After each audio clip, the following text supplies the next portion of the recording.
Hey guys, welcome to another episode of Truth About Marketing. I'm super stoked to have my guest today, Eric Burdick. He's the CEO of Becky Personality Juice. It's an alcoholic beverage that has absolutely blown up in the last 2 years. Bird, super stoked to have you, man. Glad to be here, Colin. Let's rock. You got it. So, why don't you tell everybody a little bit about yourself, kind of your background, how you got to where you are today? Yeah, I'm a marketing and branding guru. Started in Wisconsin, went to school at Arizona State, and then kind of rolled out the identity of myself just with networking, going out, being the social chair of my fraternity. And that dove right into the bars, restaurants, nightclubs, where I started, creating campaigns, figuring out what the call to action was to actually get people in the building. So I had a promotional company at Arizona State. Then I saw, the club owners are making money hand over fist, and I'm like, all right, how do I get that chunk of change? So started as a bartender, started as a bar manager, started as a GM, and finally got skin in the game with Bevy here in Scottsdale, Arizona. And I think where I was able to kind of get my breadth of knowledge was working under the top operators of Arizona, whether it was Ryan Jock, Les Carreri, John Dolan, Ryan Hibbert, Johnny Wright. So like the top hospitality groups, I was able to learn hands-on with these guys, and Scottsdale's on the map. It's got to be top 5 or 4 top markets. So, I mean, these clubs are bringing in $5 to $10 million a year. So just seeing that growth, seeing what would work, kind of spawned like this energy to kind of do a drink in the same manner. Awesome. Awesome. Yep. So the way we kind of start this show out, I do a lightning round. Hopefully not to put you on the spot too much, but want to just kind of spark some things for conversation. So first and foremost, I'm going to do, 5 to 7 questions. You just answer them, be yourself, whatever comes to mind. You ready? Yeah. Favorite marketing technology? I would say Planoly. It Okay. basically it's an organizational chart, puts everything together. You can kind of plan ahead which posts, reels, stills that you're going to be using for TikTok, Instagram, Facebook, just to push your content. All right. Favorite social channel? Instagram, Least favorite social channel? TikTok, TikTok only just because you get fed all this content that's just going to put you in a wormhole. Um, Trust me, I yeah, know the feeling. it's a waste of time. Brand or person with good marketing?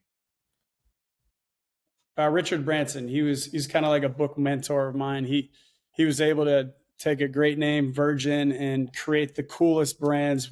Starting from airplanes to nightclubs to record label stores. Like that guy's a genius. Awesome. Brand or person with bad marketing?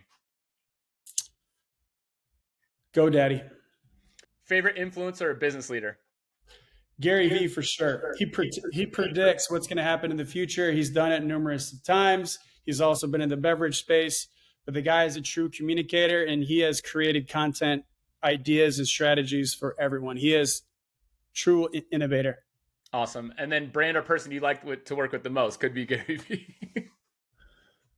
Gary Vee, baby, because he knows how to promote that brand, and he would put me on the top for sure. Anything Awesome. he touches, it turns to gold. Gary Vee, you heard that first. Eric Burdick would love to work with you, pal. All right, cool. So why don't we hop right in? So you talked a little bit about you did nightlife, you did the hospitality industry, and then now you've started, with some friends and investors. You started up Becky Personality Juice. Tell us about that. What's the brand? What's it all about? The brand is basically just getting out of your shell. Yeah, the whole idea behind it was the name of our company, Personality Juice. Be the best version of yourself. And sometimes you need to crack a couple seltzers just to get out of that funk. And that's why we chose the brand ambassador, the persona Becky, right? So be a Becky, not a Karen. She's got full personality. She's able to just take it to the next level, right? She is your hype girl. We all have a little bit of Becky in us. So That's awesome. personality juice, yeah, personality. Excuse me, personality juice started from inception. My dad's best friend was a CMO for Orlando Magic. They were buddies in Orlando, and sometimes he's just a little bit groggy to start the evening. He's like, Jim, I think you need some personality juice, and his favorite drink was Jack and Coke. And so that's just a short bit of kind of where. That's awesome. No, I love that. That's a good backstory of how to like personality juice. I didn't even know that. So that's an Yeah, awesome one. for sure. So when you were getting started, right? What was the first few things you did? Like you had this idea for a drink, a beverage, personality juice. What were the first steps you took in getting that business going? Phoning a friend. Uh, Phoned a friend, connected with a couple people, and then the right person fell in my lap, which was Mike Astroyan, which was also another founder of Nightlife. And he put me in touch with Jeff Wright. Jeff Wright founded Four Loco. He founded Mamitas, right? And I actually knew Jeff Wright. We weren't close, but he lives in Arizona, and we had a couple coffee dates. And he's like, "You sure you want to do this?" And I said, "Yeah, I'm that freaking nuts." That's it. It's honestly, it's intimidating. Like you think about like all the drinks and like the competition and everything that's out there, which I think you kind of touched on it that, hey, you guys are trying to be personality. It's personality in a can. We bring you out of your shell.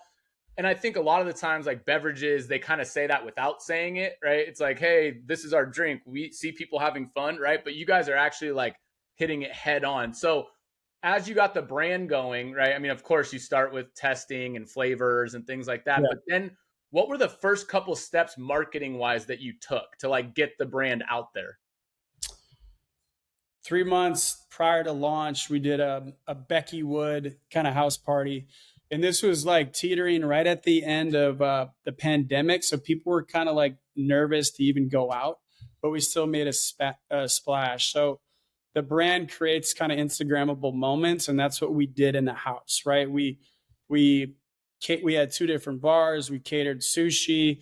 Every little nook and cranny in this house, you were able to make an Instagrammable moment, right? So we made a big splash 3 months prior to launching. That's how we were to gain momentum. We probably got 2,000 followers in 3 hours just by inviting the right people of Scottsdale, Arizona. And then people just couldn't wait to figure out who Becky was, what she tasted like. It was just it was a huge moment because people wanted something exciting to get them away from thinking about the damn pandemic.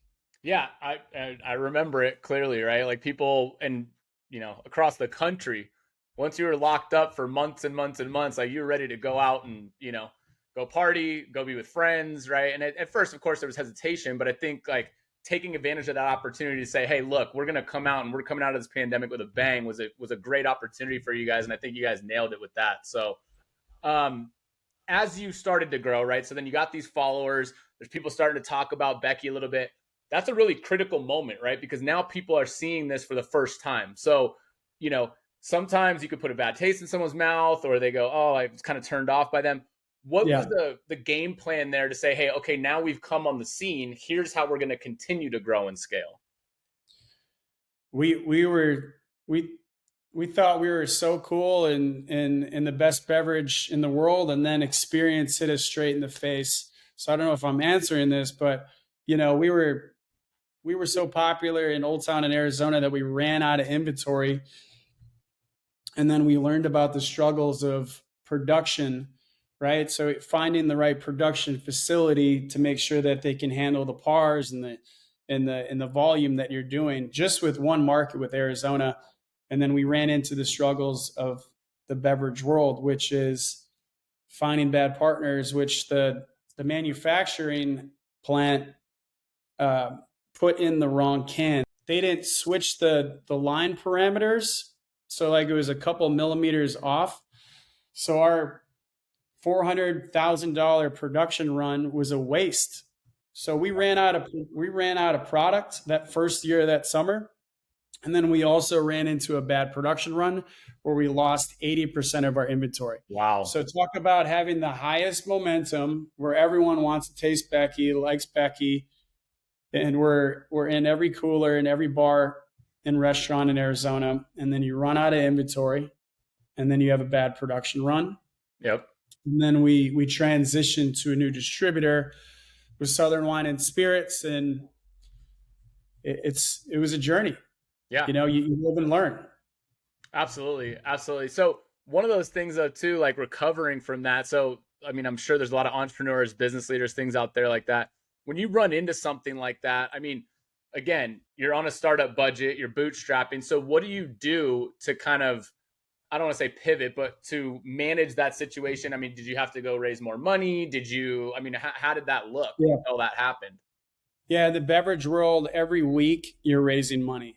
As like a startup, just for any kind of category that you're in, as CEO or a founder, that's all you're doing for the first couple of years. Yeah. So that's all we're doing is picking up the phone, taking Zooms, getting in front of the right people and be like, listen, this is our brand, believe in it, like trying to find people that were just as passionate as us as we were.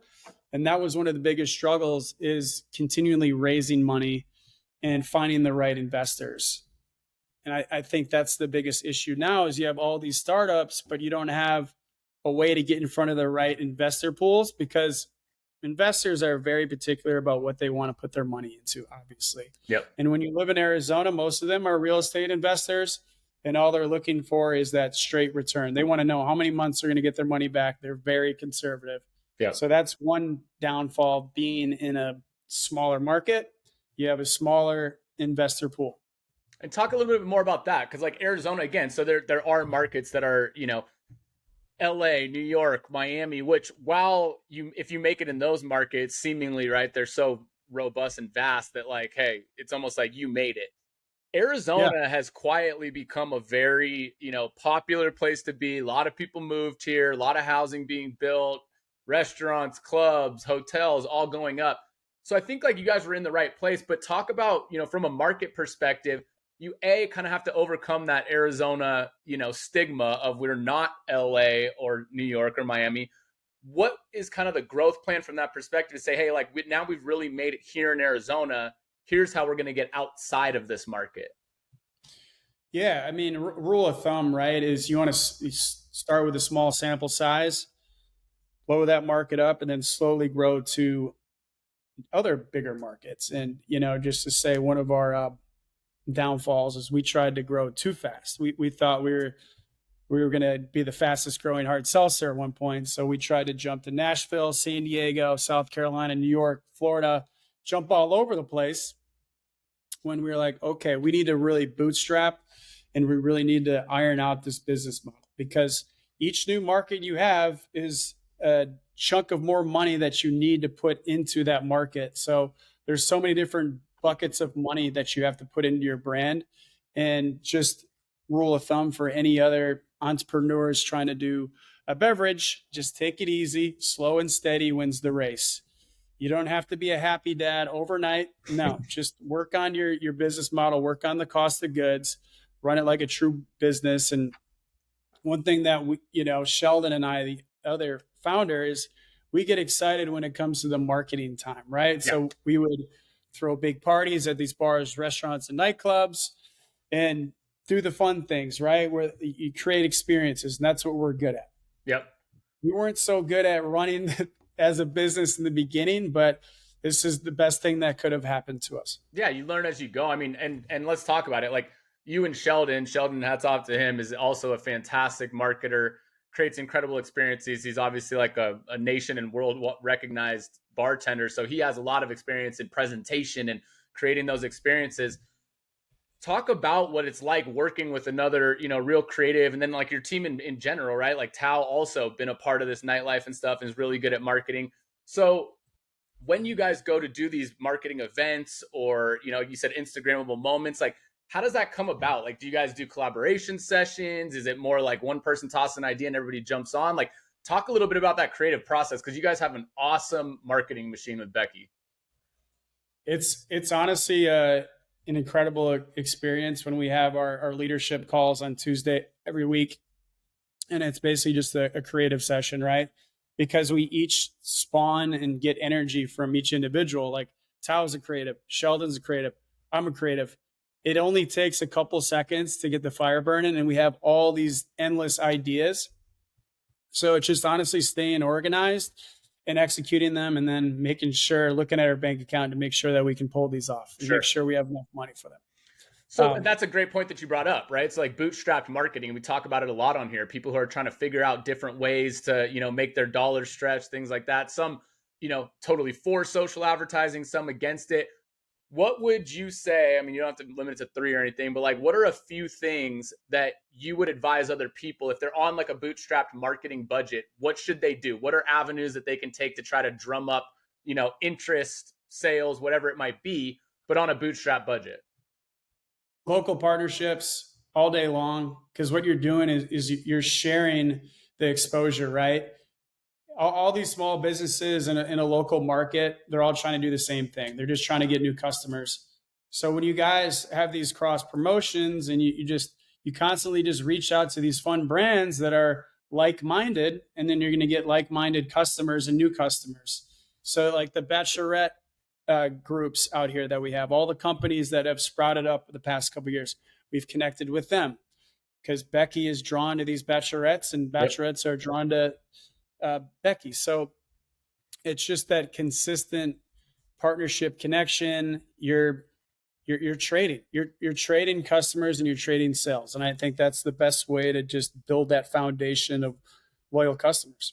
Yeah, no, that's one that I think is highly underrated. Again, going back to Gary Vee does underrated, overrated. I mentioned that a lot on the show, but I think local partnerships and things like that are highly underrated because, again, like you said, both companies are trying to like kind of raise each other's tides, and so you're both invested in it. You both want to see each other succeed. So that's a really good point.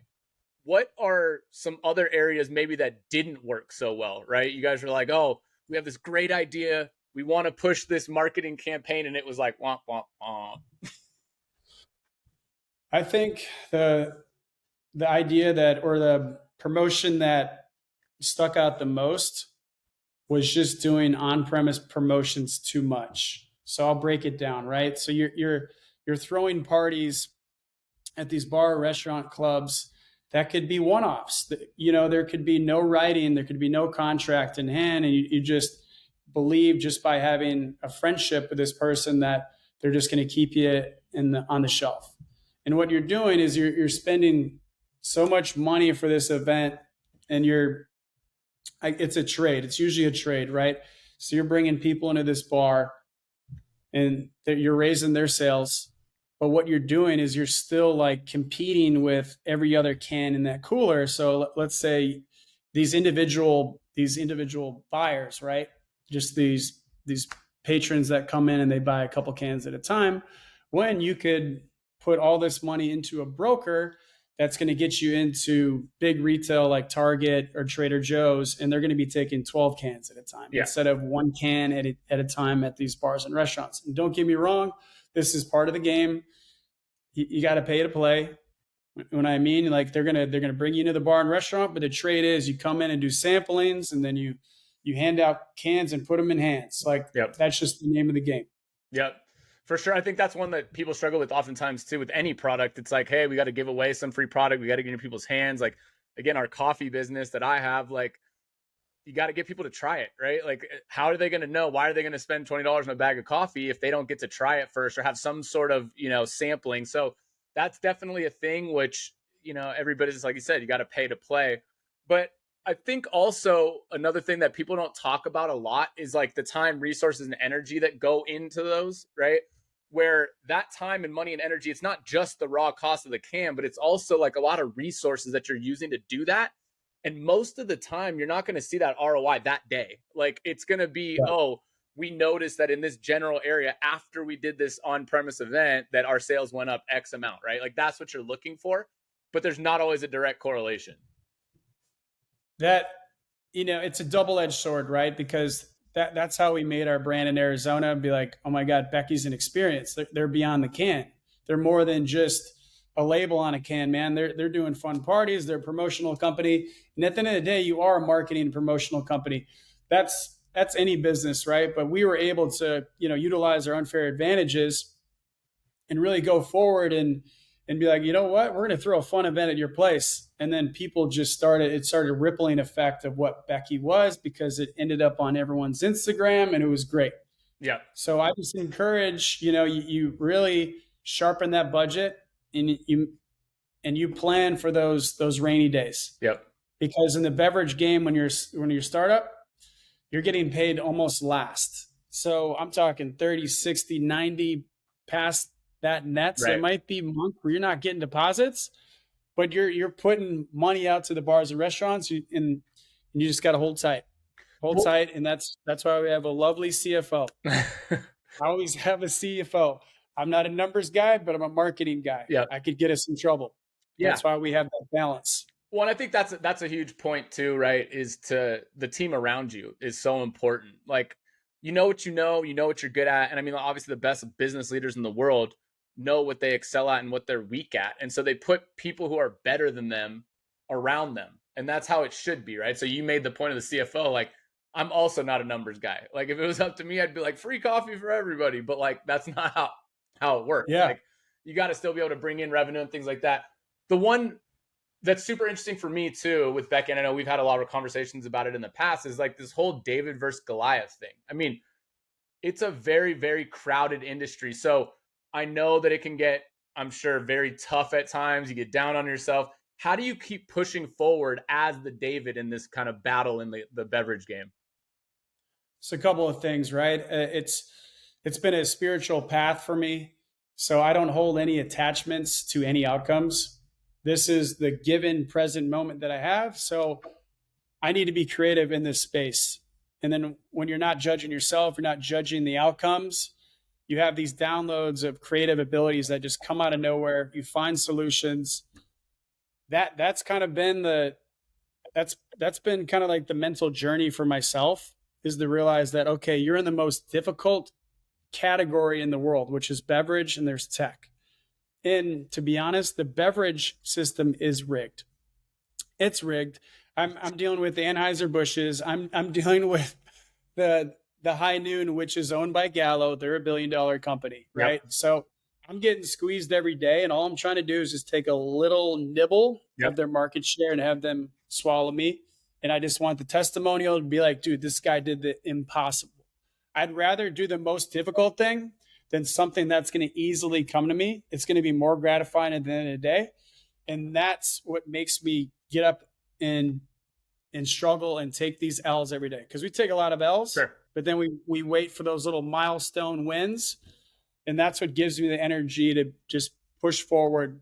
But yes, it's being strong mentally and understanding that you can't control the outcome. And when you understand that, you stop going against the universe and all that friction, stuff starts going your way.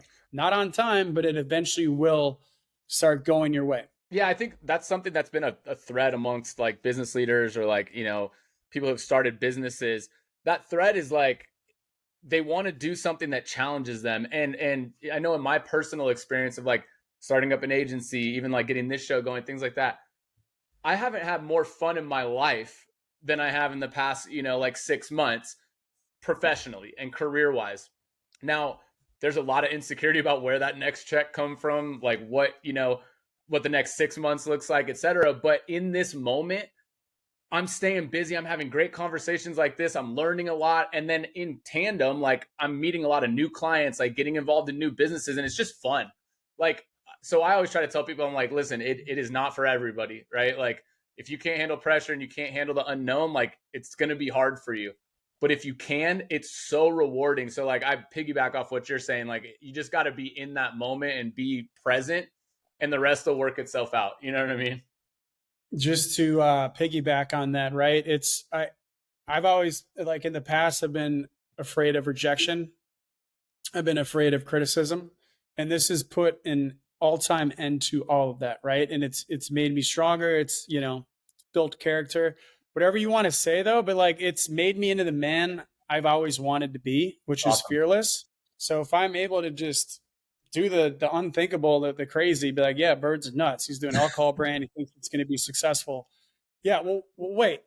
Just wait so I can get that success. But it's an awesome feeling when you don't care what other people think, and the criticism doesn't sting as much. And it's a flow. It's a flow that I'm enjoying. So we've had these conversations before, you and I, and we wouldn't be happy doing a structured job where everything's the same every day. We're not a groundhog dude. We're not groundhog dudes. Yeah. No, I 100% agree. I mean, like, don't get me wrong. There's some comfort and all that safety, stability in having that desk job or that W-2, but like, it's not fulfilling us. You know what I mean? So like, you gotta switch it up and do something different. Um, Yeah. what's so from that perspective? Now that you're leading a business, you got a team, this and that. What are some like productivity hacks or things that like do make that tough kind of grind a little bit easier? Like, you said you've changed quite a bit. You're figuring things out. You're learning. What are some things that have really helped you, especially of late? My morning ritual, I'll go against the morning influencers that say you have to wake up at 5 a.m. I'm not that person. If I'm able to get 7, 8 hours of sleep, I am that much more productive for the rest of the day. Yep. If I get up at 5 a.m. and I just not that person, I'm going to be half a human. I'm going to be a shell of a man. Yeah. I need those 8 hours. So I will try to naturally wake myself up, which I'm very grateful that I can do that. So I'll gracefully wake up at 7 or 8 in the morning. I got a ritual. I will make bulletproof coffee. I will go get 30 minutes of sunlight, meditate at the same time, read 30 minutes of a book, page, article, doesn't matter. Get the brain working. And just that consistent rhythm and rituals really set me up for the day. And I'm not like chasing the day. I feel like I need to get that all out of the way before I take any calls.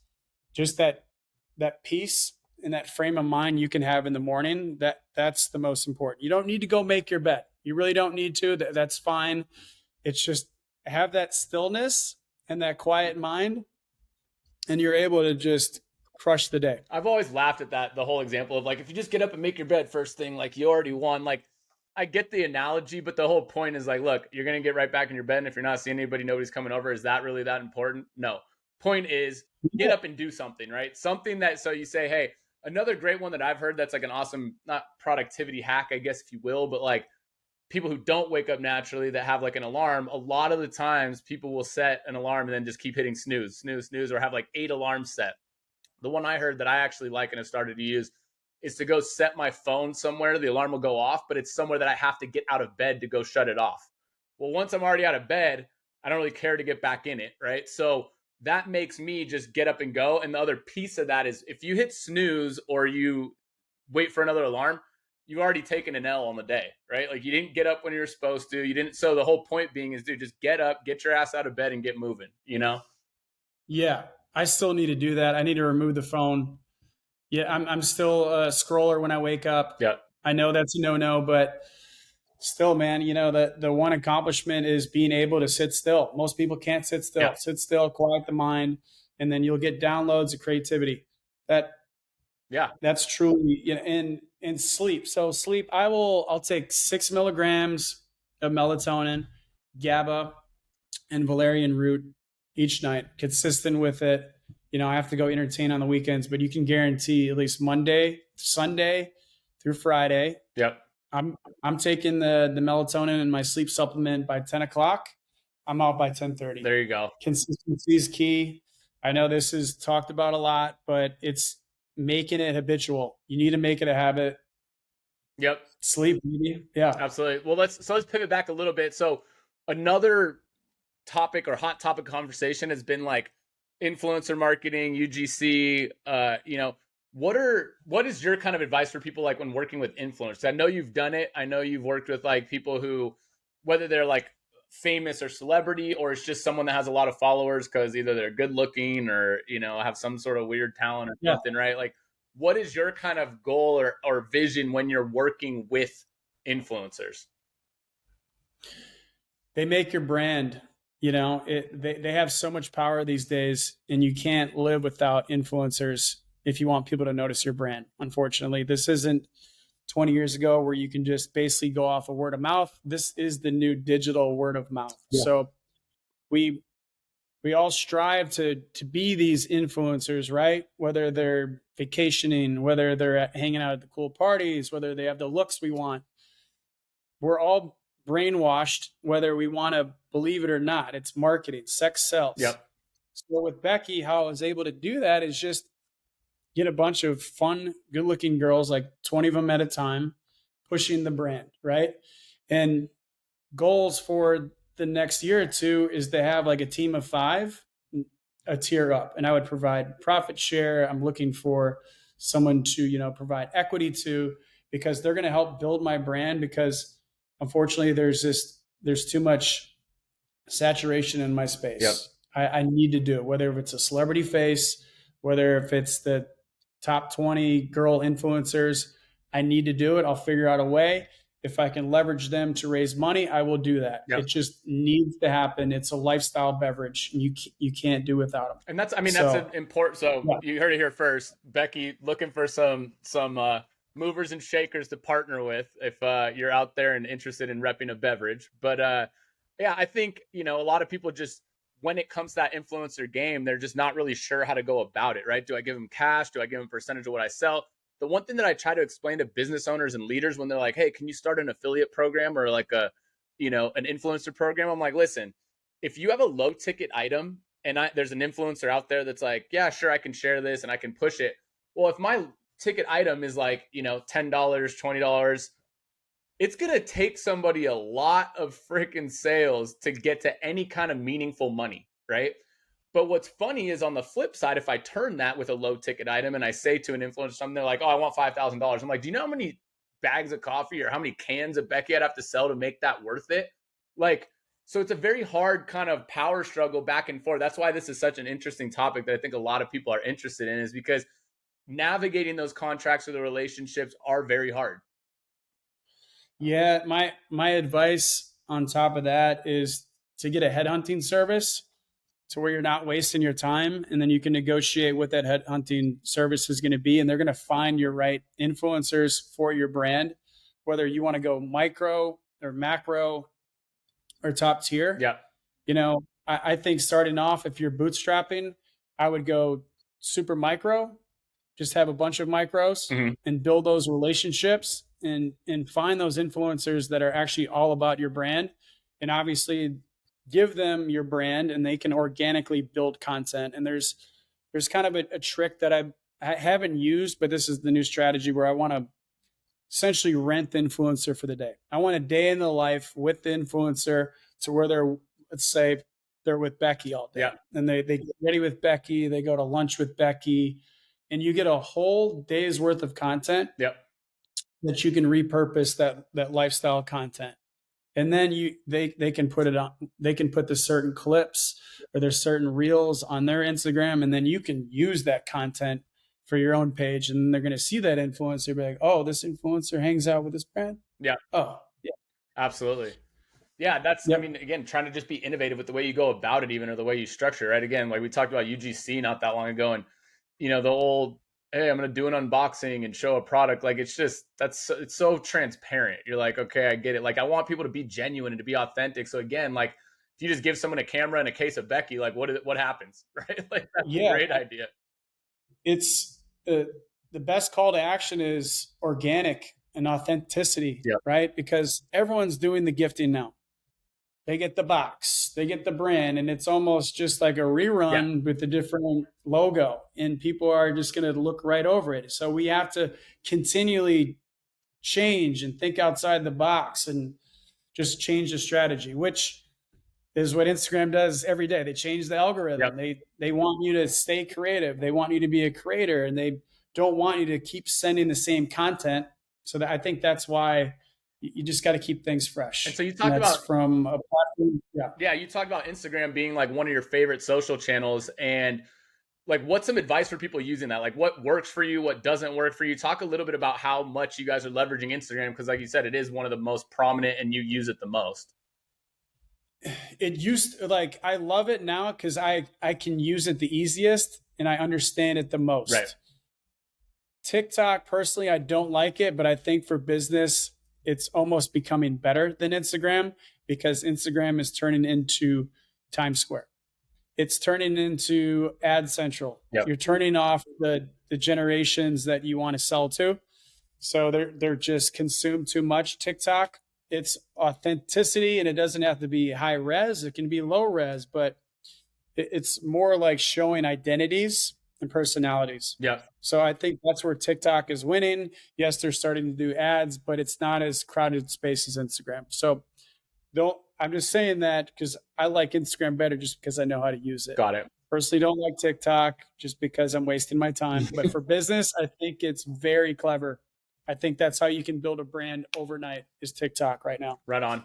And so let's, kind of coming to a close here. So from your whole marketing experience, like you said, you went from restaurants to bars to GM, got your skin in the game. Now you have your own, alcoholic beverage. What's like one thing or one of the most important things you've learned along this journey that you would like advise somebody else who, whether they're starting a business or just in their marketing career, like what's something that you would advise them? Be seen. Don't be scared to be seen. Go execute your idea. It doesn't have to be perfect. I'm a Virgo, and one of our downfalls is like we're perfectionists.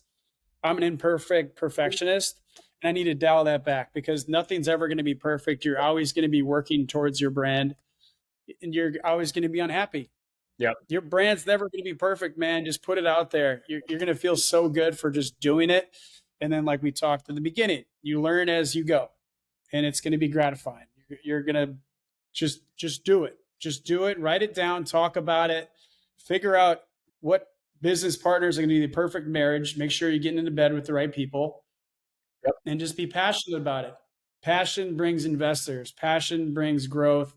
Just do it, man. Like everyone's got a lot of ideas, but 98% of them won't do it because they're too scared to like meet the criticism or fail. Yeah, that's huge. Like people just, again, everybody has an idea. It's all about execution, right? And that's something that Gary Vee says a lot, your guy. But that's actually, it's a huge thing. I've heard it a million times. Even for me, I've always talked about like doing a podcast or doing this or doing that. And it was like, you just got to do it, man. It's not going to be perfect. We'll continue to get better. But yeah, man, I appreciate you coming on. Where can listeners, everybody who's watching, et cetera, so go ahead, shout out Becky. Where can they find you? Where do you want them to see you? To be honest, they want to find us, go on, at Taste Becky. We're in various independent stores in Arizona, in San Diego, Nashville. We're self-distro in Florida, in New York, and we're also in South Carolina. Awesome. The best way to do it until we get like a national distro or a national retail would just be send us a DM or just watch our Instagram. We're very engaging. We're very communicative. Awesome. And I always do this, but I've asked you questions now for about 30 minutes. Do you have any question, anything you want to ask me? I love what you're doing with the coffee brand. I think this, and also I think this is a perfect platform for you because anytime we hang out, we're engaging in deep conversations. Yep. I think you're a terrific conversationalist, and this is a perfect platform for you to put individuals on here that need to be seen, small business owners that they want to push their brand. So honestly, I support this, and I think you're onto something good here. You're not afraid of criticism. You're doing it. Awesome, man. Just like someone would give me criticism, like, "Oh, you're doing a hard seltzer." There's so many out there. Oh, there's so many podcasts out there. Just a note before we end. And I still care a little bit about what people think, but I work on it each day. The moment when you don't care about what people think is the moment you just start soaring. You start succeeding. You start flying like a bird. Yeah. So I support you. I appreciate you. Keep fucking doing it, man. This is great. Awesome, man. I appreciate you. And again, a big shout out always to HighLevel. Awesome being a part of their affiliate program. They've been a tremendous platform for me for building my business and also helping build up this show. So big shout out to them. Bird, thank you again for coming on with Becky. Can't wait to see where you guys go, brother. Thank you for having me, Colin. You got it, You're bro. the best.